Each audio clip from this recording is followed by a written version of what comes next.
Hi, everyone. It's so nice to be here at Look From Home with you all. And thanks so much, Kate and the team at the Smartcat for having me. My name is Rachel. Today, I'll be walking you through how we at Canva have leveraged market research and insights to inform our localization strategy and what in particular has been really useful for us to drive growth across our user base. My hope is that along the way, you guys will find some of these insights and practices useful in your own way, and they can help you shape your own go-to-market strategy. So let's get stuck into it. So just a quick overview of our agenda together. I'll just quickly be walking you through an intro to global services and Canva and Canva at large, who we are and what we do. Then we'll start off with a really quick little icebreaker just to get everyone thinking about localization and ready for the day ahead. Then we'll take a look at what we call the journey to a truly local experience as we see it at Canva. And then I'd also like to walk you through essentially what Transcreation looks like at Canva and what it's meant and how it's already played a significant role in how we look at applying our market insights that we do have in our localization program. Then going through some specific market insights and how they've driven some of our product localization and growth goals. And then just wrap up with some quick kind of, next steps and questions to ask ourselves. And yeah, hopefully I won't ramble on too much and we'll leave some time at the end for Q&A. So who am I also? Like I said, my name is Rachel. I live in Sydney, Australia, although I'm originally from the Bay Area in California. Some fun facts about me are that I love art, which is almost as much as I enjoy dumplings, which is almost as much as I love my cat, Miso. It's her birthday in a few days, actually, so I won't be able to call her a kitten anymore, which is sad. These are my colleagues, Michael and Paul, who work alongside me in global services, and that's us in the Canva, second Canva building, I think, when we all fit into one building, which feels like a lifetime ago now. So if you've not heard of Canva, we're an easy to use drag and drop design tool, which empowers millions of users around the world to create beautiful visual communications and express their creativity. If we're taking a look at Canva at the glance and going by the numbers, we've got over 60 million, actually I think it's over 65 million now monthly active users with over 7 billion total designs created. We are live in, users in 190 countries, and we're live in over 100 languages. And we've reached this really exciting milestone this year, which was we've got 120 designs created every single second, which is just mind-blowing. It's been crazy. And so I mentioned global services before, and I guess just as by way of intro, global services at Canva. So we are a group that acts as a centralizing function to steer Canva's localization and go-to-market readiness with individual initiatives embedded in each group around the organization. We provide the market localization, product strategy, and infrastructure support to bring our company priorities and globalization goals to life. And we have one mission, it's a really big mission though, and that is to ensure that every user has a Canva experience that is truly local, as well as to equip all Canvanauts, which is what we love to call ourselves, with the best practices, insights, and processes they need to go global. Canva's really been on a whirlwind international growth journey over the past few years, and that's really reflected in our truly diverse user base. So as of today, when we look at what we kind of consider the traditionally English-speaking market, the US, United Kingdom, Canada, Australia, and New Zealand, they make up less than a fifth of Canva's total user base. The rest of the world, so all other markets, actually make up over 80%. So we can really see that international users aren't the exception, they're the rule. And a great part of this growth has really come from doubling down on our localization strategy and empowering the world to design through creating an accessible, localized product, which is something we're really proud of. But over the last few years, we really realized we had to address a few challenges. Namely, we're surfacing our products in the same way to everybody everywhere, no matter their market or language. And as a result, we weren't giving users the experience that felt truly local. So in 2021, we established two main strategies for international growth. Number one, invest in deeper localization of some key areas of our product, including hyperlocal content, a more polished UX, look and feel, and localized payment methods and currencies. And then number two, investing in localized channel marketing strategies that really speak to our users' design needs, no matter who they are or where they are. Right, so I mentioned that we'll have a little bit of an icebreaker, although I have been talking for a little bit now. But now that we've gotten a bit of context, I'd love to run you all past a question. So when you go into a grocery store in another country, what differences do you encounter? Go ahead and pop your thoughts in the chat. I'd love to see what you guys come up with. I know for some of us, it may have been a little while since we've gotten to travel. I've been stuck on this island for almost 2 years. So it's been a bit of a pipe dream, but if you can remember travel, what are some of the differences that you encounter? I'm just gonna pop up in the chat window really quick if I can. You can buy beer in American supermarkets. Yes, you can. Names of products, absolutely. New fruit, kosher things, weird prices, totally. Measurement, huge. So let's go on a quick kind of round trip tour. So stopping at Italy. So Italy, grocery shopping is normally done at local stores and outdoor markets, not exclusively, but it's very, very common. It's also quite common to don disposable plastic gloves to pick out your fruits and vegetables in a grocery store, probably more so even now during the COVID days, I reckon, right? And also in outdoor market, shoppers are expected to indicate to the seller the items in which they purchase rather than picking up directly. When I think about my own experience going to farmer's market, I'm just picking up any old darn thing, so it's a bit different than my own experience, right?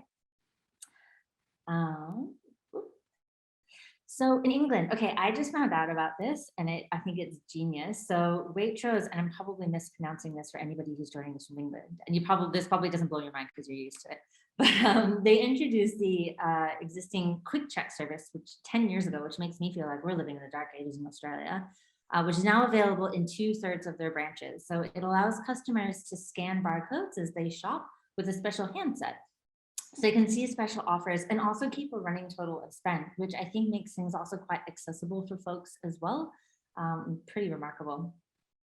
And then lastly, in South Korea. So South Koreans have amongst the longest working hours in the world, along kind of up there with Japan, with a lot of like young, upwardly mobile executives, really busy to go shopping, way too busy to go shopping after work. So Tesco actually introduced virtual stores, which are essentially a display of products in the walls of like metro stations, train stations, bus stops, so that commuters, especially those kind of younger tech-savvy audiences, could go up to this like panel of products basically and scan QR codes with the display on their smartphones and then place their orders as they waited for their commute. So in that way, Tesco virtually created a new market based on this country's lifestyle. So obviously there are key points of difference here when we're thinking about localization, right? Shopping frequency, trolley size, product arrangement, opening hours, all these different things. And really the key takeaway here is that markets are different and not just by their language. I know that I'm speaking to the converted in that way, but just kind of a great mindset to kind of take into what does it mean to apply local insights into a business model. Right, so now I'd kind of just love to quickly walk you through what we are thinking at Canva when considering a truly local experience and what that journey looks like. So as our international user base grows, the need to tailor the user experience to meet local design standards increases. So you start with internationalization. We all know that is the kind of fundamentals, the preparation, the building blocks for empowering localization, and then subsequently hyper-localization kind of, at the peak there. So what does that mean for Canva and for global services? So the global services team maintains, improves, and automates Canva's localization infrastructure. So along with overseeing the daily release cycles that we have, our localization engineering team also does things like build tools to improve things like translator context, which then ensures better localization quality downstream. And I'll just put that again if I can. So this was actually a translator context tool that they were able to, or actually still working on, shipping so that users can see, translators can see the context in which they're translating, therefore allowing for better localization quality downstream. Secondly, when we're looking at localization, we make sure, obviously, that all Canva products and marketing materials are locally adapted for users in key markets. You all, again, are very familiar with localization, but what this meant in terms of Canva was essentially creating these almost MVP scorecards, or looking at content, the UX of the product in that language, and also payment, and kind of giving ourselves a list of checkboxes, if you will, to make a market go to, or sorry, yes, the product go to market ready, if you will. So really kind of making sure that we outline what those requirements are upfront.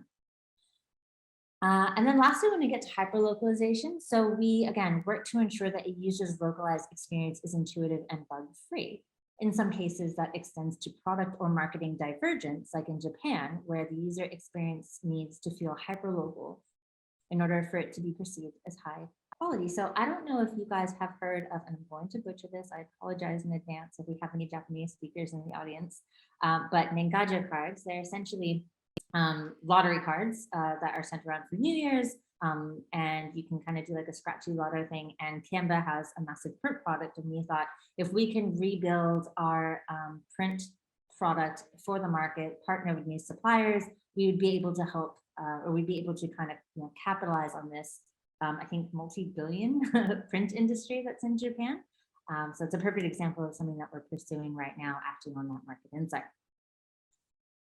So why does this matter to the company? Obviously, we're all localization enthusiasts. We know why it matters. But when talking to our colleagues outside of global services, we kind of look at it through 3 different lenses, right? So firstly, from a brand perspective, ensuring, like, developing a localization strategy that's informed by market insights will ensure that audiences better connect with our message, leading them to explore what we have to offer, and therefore helping Canva become an iconic, loved household name. So that's as far as brand awareness. Now, when it comes to growth, both user growth, revenue growth, having that market insights driven localization strategy helps us drive more users to sign up to our product, which of course leads to higher activation, engagement with the product, and also, in our case, pro conversion rates, converting to our paid product, which would then, of course, positively impact our what we call MAU, monthly active user, and revenue foundational goals. And then lastly, from a product perspective, getting, again, this localization strategy down encourages users to engage with our product more. They see themselves reflected in the product. That can lead to a higher retention, user retention, as they experience the value of Canva and ensure that they keep coming back. So as I walk through some of our insights today, I'll kind of look at each one through this brand growth and product lens, and then kind of give you a bit of an example of how that insight came to life for us. So doing a very quick Transcreation overview. Again, I'm sure most of you are familiar with what Transcreation is, but if you're not familiar with Transcreation, it's essentially taking a concept, an original key message, or even like a product, if you will, and adapting or even completely changing the wording or the localization of something to where you're not having obviously a word for word translation, but you're really adapting and conveying this kind of key message that you had kind of to start with. And that can come to life through a myriad of ways. That can be, again, reimagining your product like we did with the Japanese lottery cards. That can be copy adaptation. That can be creative adaptation, really anything. But it really has been a core part of our hyperlocalization strategy at Canva. So these efforts have been applied to paid social ads across Latin America, as an example. So here we have some localized Instagram ads across Mexico, Brazil, and actually, sorry, that's not Latin America, that's Spain, but yes, Spanish as well. So we can see on the left, we have the US ad for Canva Pro's content planner here. And the same ad has been adapted in various ways across these markets. So what are the considerations? Again, we can kind of go back to the chat if you guys want to pop in your feedback in. I know we have many multilingual people, but what are the considerations that you feel were made in transcreating these ads, with the US kind of being the source or the base rather? We had one brief, I guess end up with 4 different ads here. And also noting that, yes, of course, Mexico, Spain, both Spanish locales, but the messaging here is a bit different. Is there anything that stands out to anybody? Oh, I do love Transcreation, put simply, combination of translation, copywriting expertise, 100% Nina.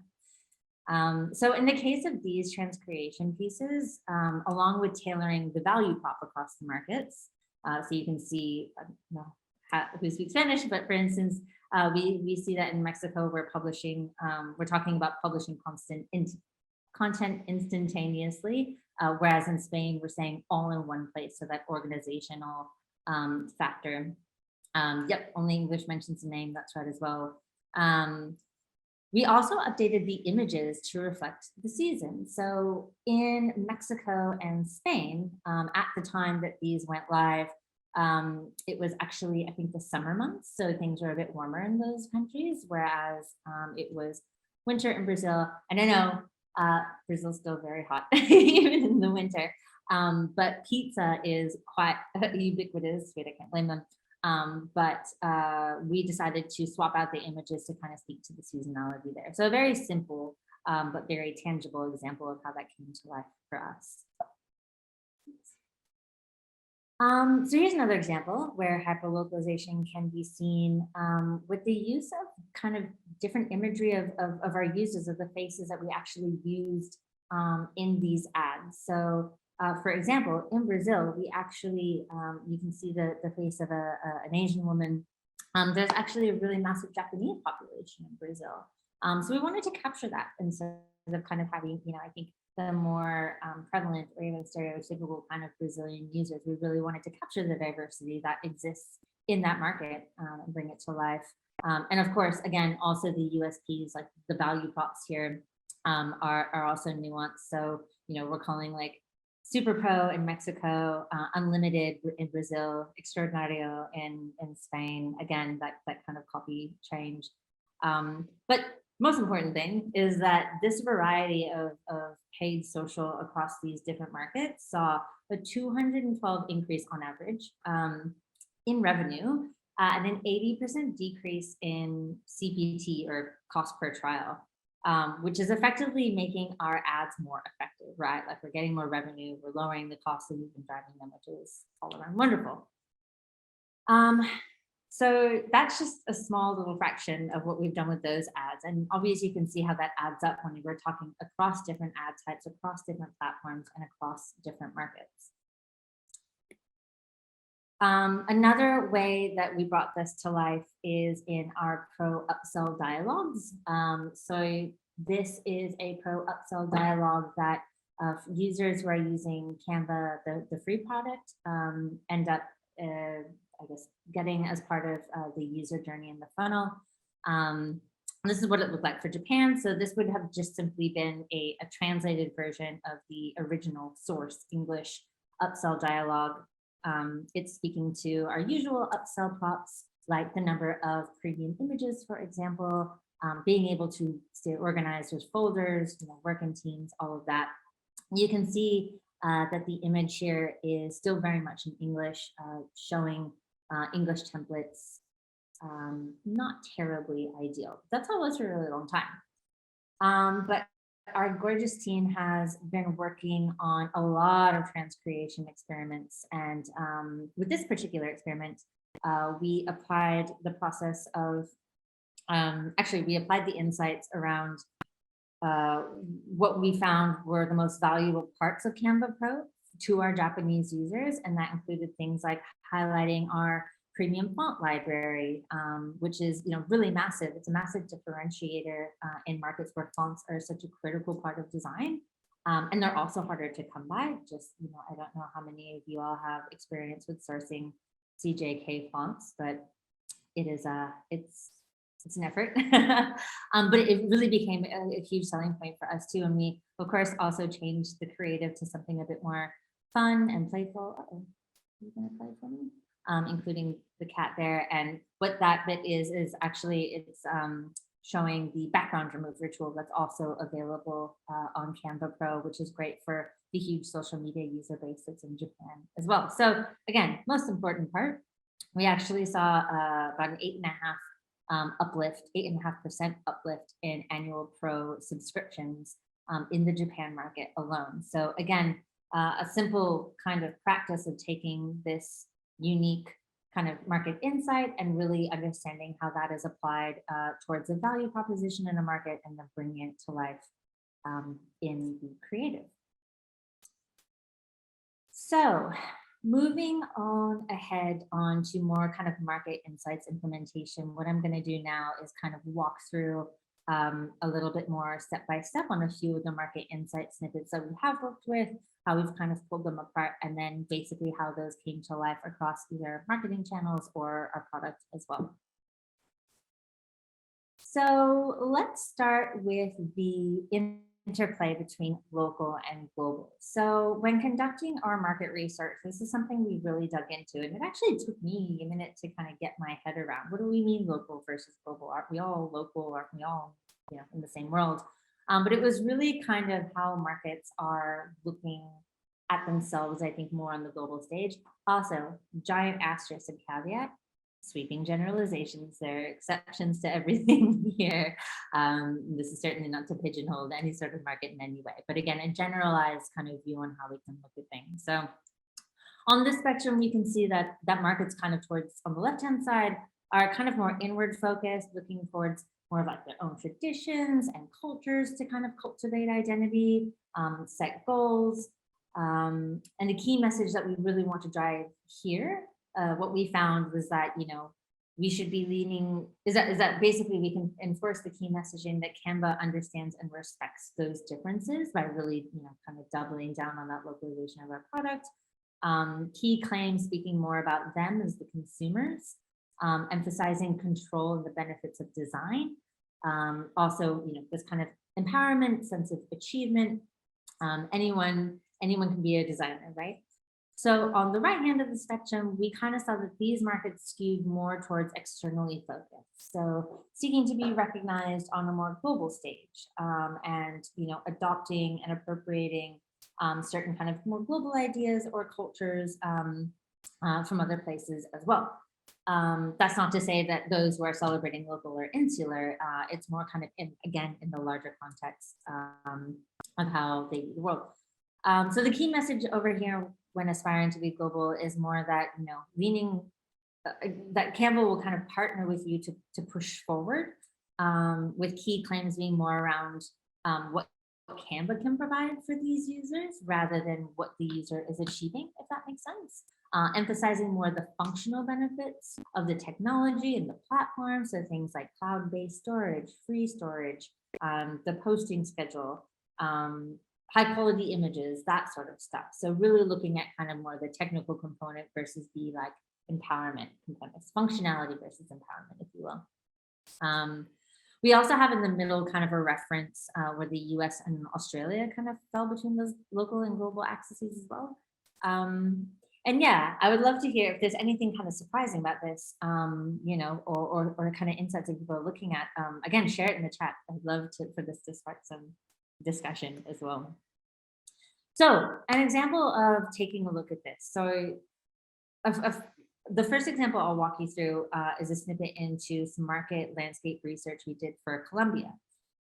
So from our market landscape research, we found that there's really an intense pride in being Colombian, right? They seek to differentiate from global and really celebrate local. There's a really strong sense of identity, place, culture, and they want this homegrown pride reflected back to them. So again, if we were to put things in these three lenses, starting with brand, from a brand perspective, you could take this insight and showcase how Colombians can leverage Canva to celebrate their culture with strong local imagery and storytelling. From a growth perspective, you could take this insight and double down on specific market keyword research, including local events and traditions, and the growing entrepreneurial community, really making that like an SEO play. And then lastly, from product, building out a locally relevant library of content, assets, and templates that really resonate with Colombia's sense of identity, place, and culture. And what we ended up doing was exactly that. So hopefully this plays. Okay, great. Yep. So I've got this video here. I hope it's not playing. Great. Awesome. So yes, one of the ways that we did bring this to life is through our localized template library.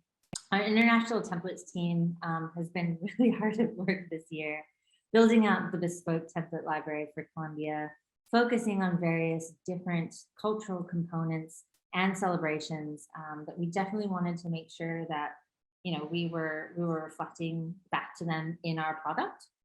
So overall, actually, with this whole effort, over like 4,000 templates have been created to date.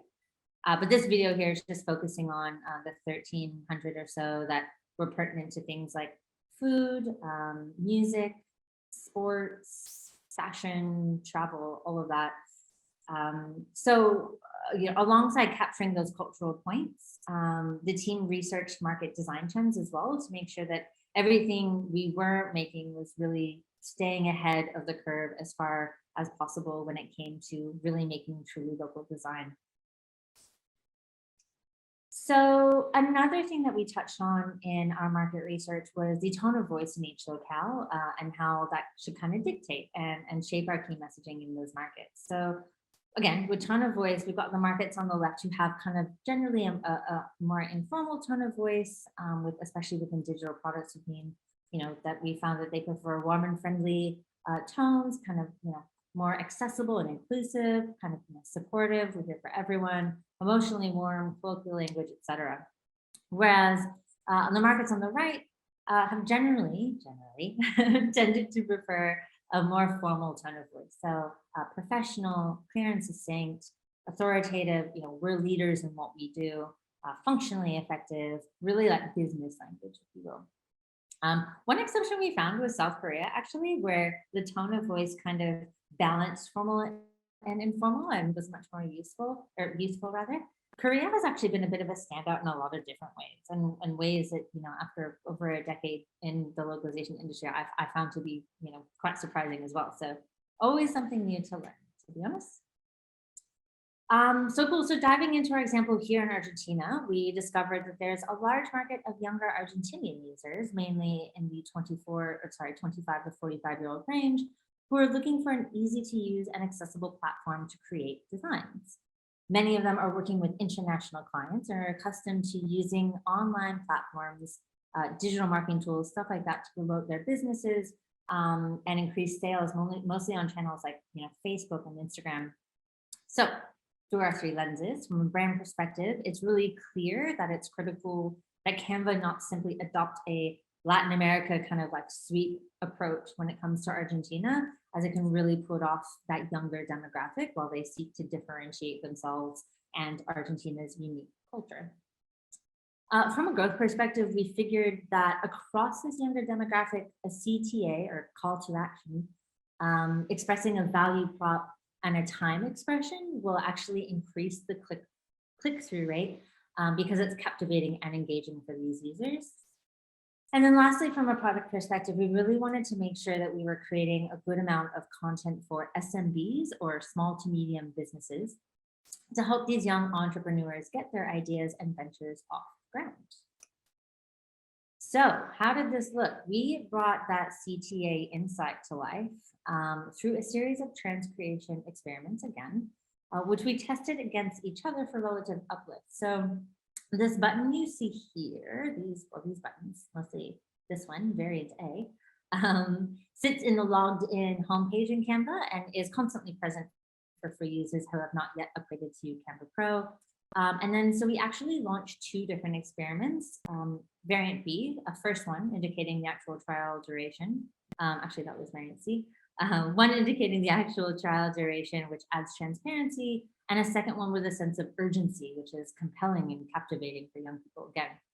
And variant C1, we saw an almost 10% uplift in trials across users who had their locale set to Spanish Argentina in Canva. And this is actually something we played with across several different markets and saw some pretty great results as well. So in Colombia, for example, adding the urgency of like now or like right now in Spanish, actually saw a 16.47 uplift in trials, which is probably the biggest uplift of anything I've ever seen internally. And this is just one CTA, right? Like it's crazy. You can have such an impact this way. Things like this are incredibly useful because aside from driving revenue for the company, which is important, they also help us to continually shape and refine our brand tone of voice in that market.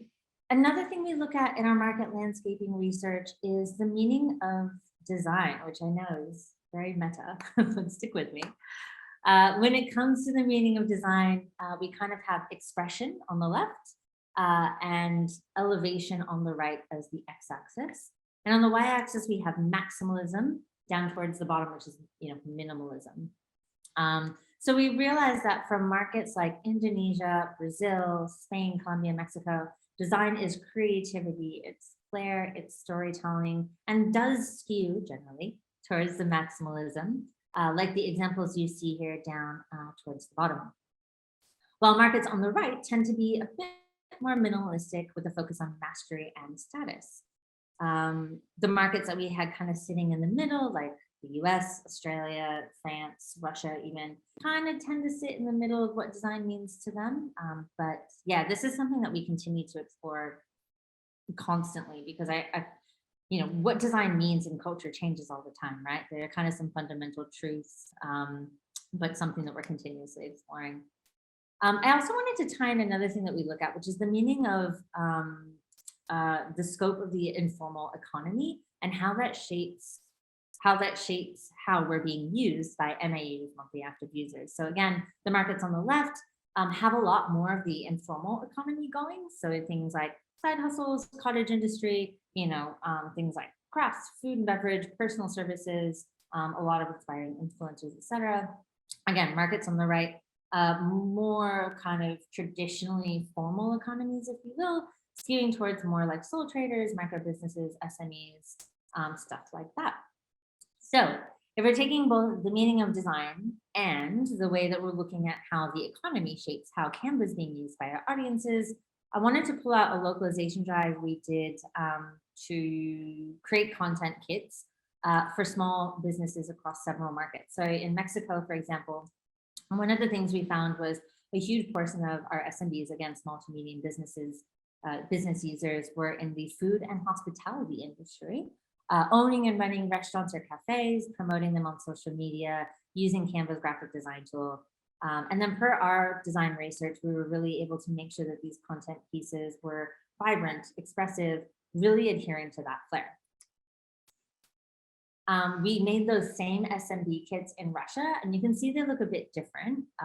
Here, they're more focused on a retail stance rather than kind of like the hospitality sector. And they do skew a bit towards the more muted than the Mexican templates. Again, not super muted. We literally got bright yellow right there. But you can understand what I mean with that, kind of like a little bit of like a cleaner aesthetic and look to reflect those local trends.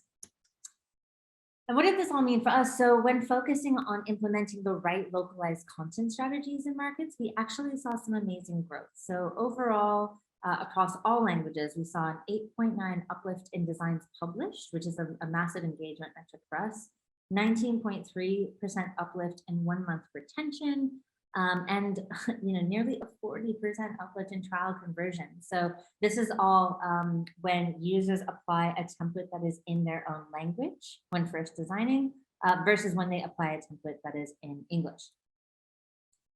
So that begs the question, are you set up for hyperlocalization? What go-to-market research should you consider that will help you better understand your users along the way?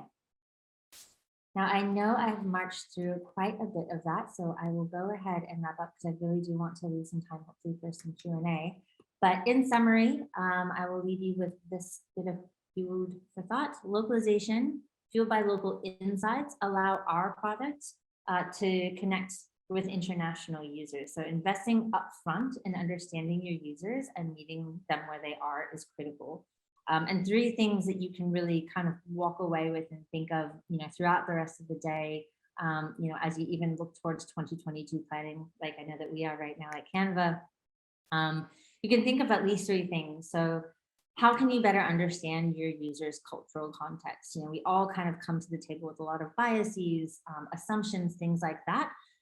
It's not just about removing those biases, but really understanding the intrinsic nature behind cultural context. That's where I really feel the value is. Are you meeting your users where they already are? What are their day-to-day lives look like? What are their habits? What devices are they already using? What platforms are they already on? And what role do those things play in their lives? And how can your product be a part of that? And then lastly, what does hyperlocalization mean in the context of your product, right? For Canva, we're a design product. What it means for us is going to be very different than what it could mean for Slack. It could be very different than what it means for Tableau, So really understanding what's important about hyperlocalization for your product, what it means, and where to take it from there. And the very last thing is, what does truly local mean for your users? And that is it from me. I might stop there if that's all right, Kate. Yes, I'm here. Great, right on time. So we have like about 10 more minutes to answer the questions. First, I want to mention, I see a lot of questions regarding recordings.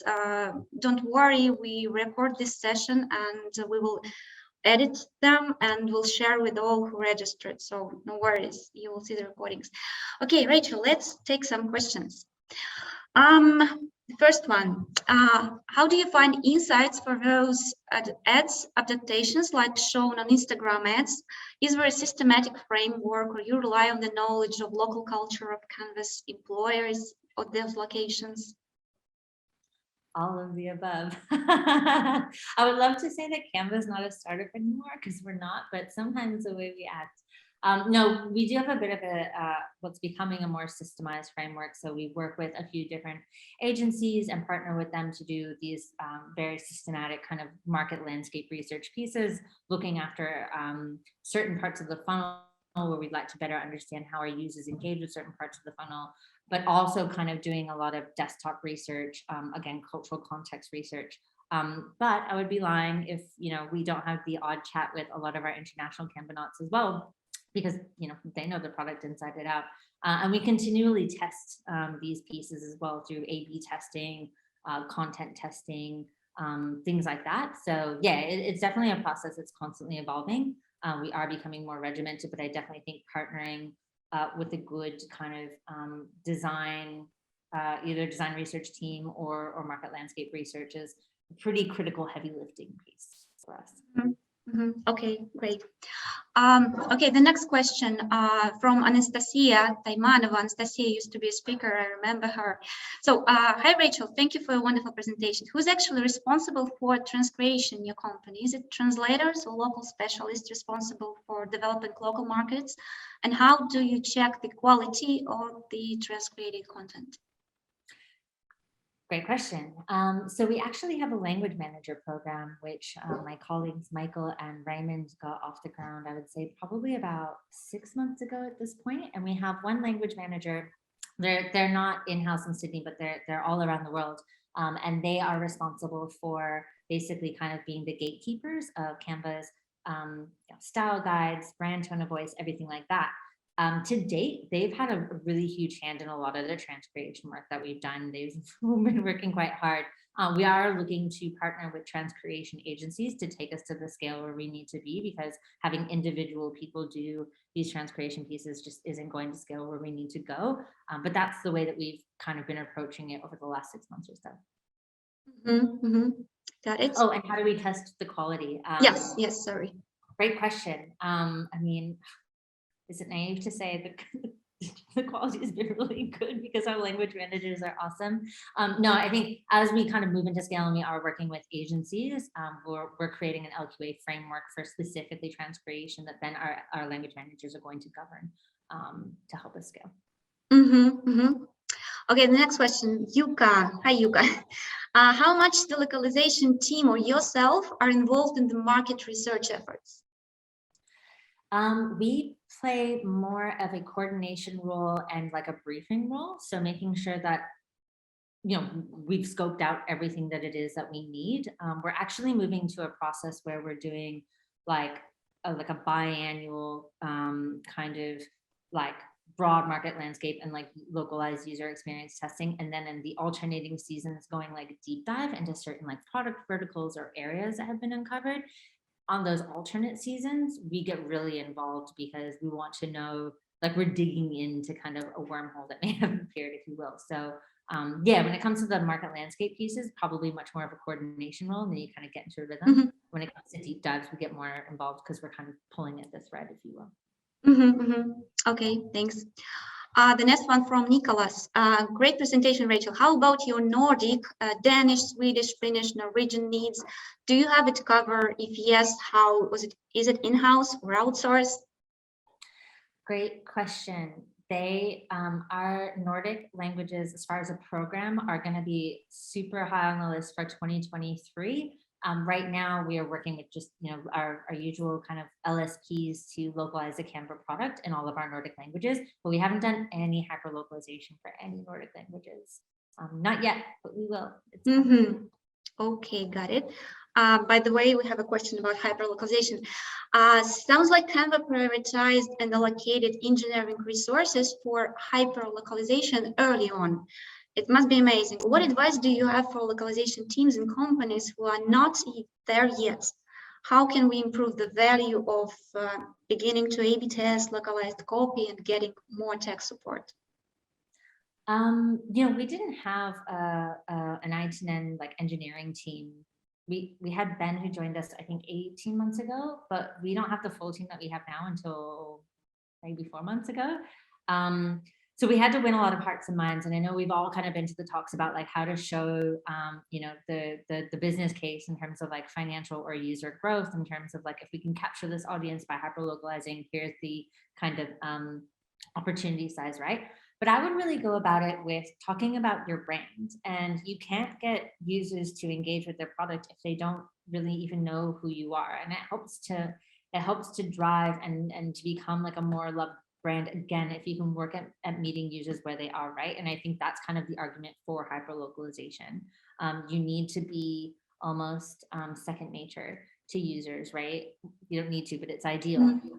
And I think that kind of anything that you can do to kind of get your product into the hands of users sooner can be kind of a bargaining chip, hopefully, for development resources. I think that would be ideal. Okay, hope we answered that. Yes, Konstantin, of course. Okay, Rachel, you have 100 languages. How do you go hyper on all of them? How do you scale hyper?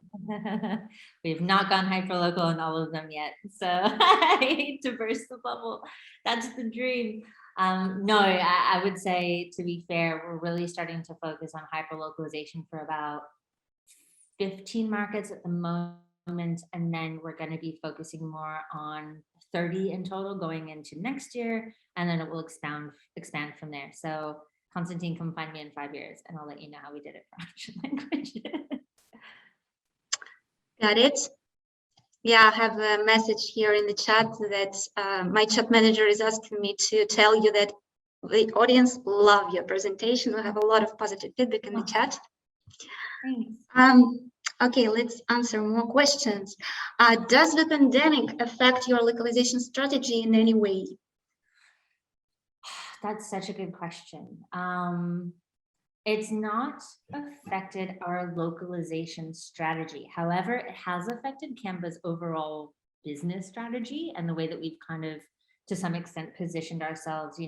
So many people are working from home. Obviously, remote teams are even more of a thing now than they were a few years ago. So we as a company have been really working hard to improve our collaboration software, really double down on, template types like presentations, all of that, to really make like remote collaboration even easier for teams across the world. So that's been a big part of how we do things now. Got it, stuck. And the next one from Jessica. How are the transcreated ed text stored? Are any TMS or CMS tools involved to ensure style consistency within the market and allow reusability at least per language? I wish that my colleague Robin was here right now because she's been managing this. And if I'm being super honest with you, we've been running really fast and we have been doing things outside of a TM, which is really scary. We shouldn't do that. But one of the things that she's working on right now is creating a specific TM repository for all of this and also integrating. So an example is that with design files, we use Figma, which is a design tool. And there have been a lot of spreadsheets and copy paste flying around. Robin has worked to set up a Figma integration with our TMS so that we can plug Figma directly in there, translate things that get saved to a TM, and we can pull out the Figma file. So we're saving all of this good transcreation work that we do. Okay, next question from Martin. Very interesting presentation, Rachel. How much time did you spend on researching each market? And what kind of partners did you speak to during the research? I mean, I guess we're kind of always like low-key researching markets, but like every time we do one of these larger market landscape research pieces with our partners, excuse me, I would say that they take about roughly 10 weeks, but that's just to kind of produce the presentation and like the info and kind of collect it itself, right? Then we kind of go and we work together as a group, either with our language managers or other kind of, product growth people to distill those, how do we want to action them? And that's just kind of an ongoing thing that we're always doing, if I'm being honest. Okay, let's take the last one because we need to switch in a couple of minutes to the next panel. Let's take the one from Noriko. It's fascinating how your localization team has driven meaningful uplifts in different markets. However, before you reach those figures, did you ever come across with challenges in influencing key stakeholders to experiment and implement localization strategies?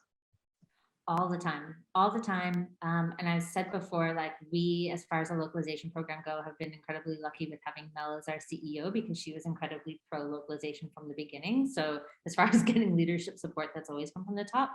But basically the way that we've solved it is we're talking to like product growth teams or marketing teams. At the end of the day, their performance metrics are based on how well they do, right? So if we're like, hey, we can get you guys more revenue if you do this thing with your upsell dialogue, we can make your numbers look really good.